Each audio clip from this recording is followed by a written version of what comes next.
warahmatullahi wabarakatuh. Alhamdulillahi rabbil alamin, arrahmanir rahim, maliki yaumiddin.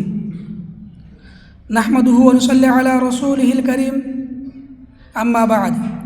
Faya ibadallah, usikum wa nafsi bitaqwallah, fa inna taqwallahi hiya zadul yaumil ma'ad. A'udzu billahi minasy syaithanir rajim. Bismillahirrahmanirrahim.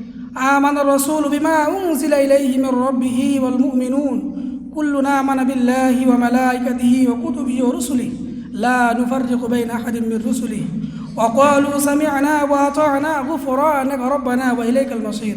وقال النبي صلى الله عليه وسلم إن الدين يسر. رئيس الحفظ الموقر وأساتذتنا الأجلة وإخواني في الدين، إني أريد أن ألقي أمامكم كلمات حول موضوع الوسطية في الإسلام. أولا، معنى الوسطية في الإسلام. أيها الإخوة المسلمون، الوسطية في اللغة يعني العدل والخيرية والاعتدال، وفي الشرع هي سلوك الصراط المستقيم بلا إفراط ولا تفريط. وقال الله تبارك وتعالى في سورة البقرة: وكذلك جعلناكم أمة وسطا لتكونوا شهداء على الناس ويكون الرسول عليكم شهيدا. أي أمة عدل خير بعيدة عن الغلو والتقصير. ثانيا الوسطية أصل من أصول هذا الدين. أيها الإخوة المسلمون، إن الوسطية ليست أمرا ثانيا، بل هي منهج الإسلام كله. قال الله تبارك وتعالى في سورة الفاتحة: اهدنا الصراط المستقيم. والصراط المستقيم هو طريق الوسط بين طريق المغضوب عليهم وطريق الضالين. أيها الإخوة المسلمون، ثالثا الوسط في العقيدة. الإسلام وسط في العقيدة، لا غلو كغلو النصارى في أنبيائهم، ولا جفاء كجفاء من كذب الرسل. وقال الله تبارك وتعالى في سورة الكهف: قل إنما أنا بشر مثلكم يوحى إليك أنما إلهكم إله واحد.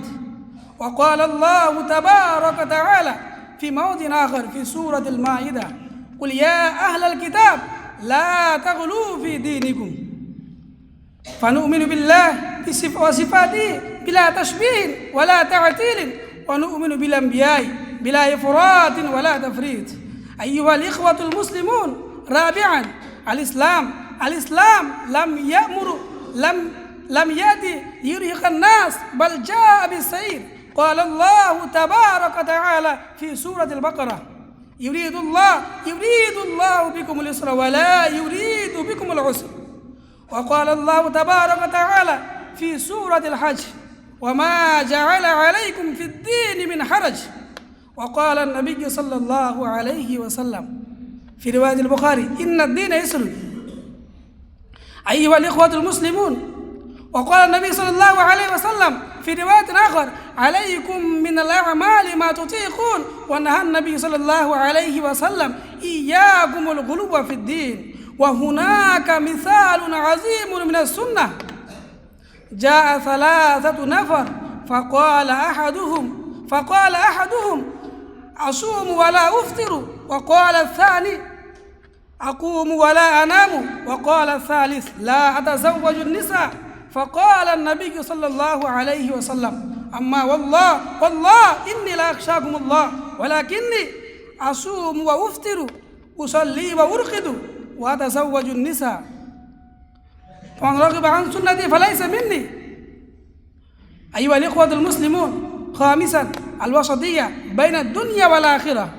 أيها الإخوة المسلمون، الإسلام لا يأمر بترك الدنيا ولا بالغرق فيها. قال الله تبارك وتعالى في سورة القصص: وابتغ فيما آتاك الله الدار الآخرة ولا تنس نصيبك من الدنيا. أيها الإخوة المسلمون، وقال النبي صلى الله عليه وسلم: إن لجسدك عليك حقا. أيها الإخوة المسلمون، سادسا الوسطية في الأخلاق والمعاملات. الإسلام وسط في الأخلاق. وقال الله تبارك وتعالى في سورة النحل: إن الله يأمر بالعدل والإحسان وقال الله تبارك وتعالى في سورة المائدة اعدلوا هو أقرب للتقوى حتى مع الأعداء حتى مع المخالفين. أيها الإخوة المسلمون، الإسلام وسط في الإخلاق وسط في الإنفاق. قال الله تبارك وتعالى في سورة الفرقان والذين إذا أنفقوا لم يسرفوا ولم يقتروا وكان بين ذلك قواما. لا بخل، لا إسراف ولا بخل بل اعتدال. ثامنا التحذير من الغلو والتشدد. قال النبي صلى الله عليه وسلم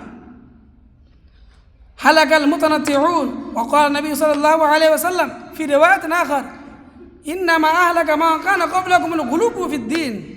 أيها الإخوة المسلمون، تاسعا وآخرا الوسطية في الإيمان.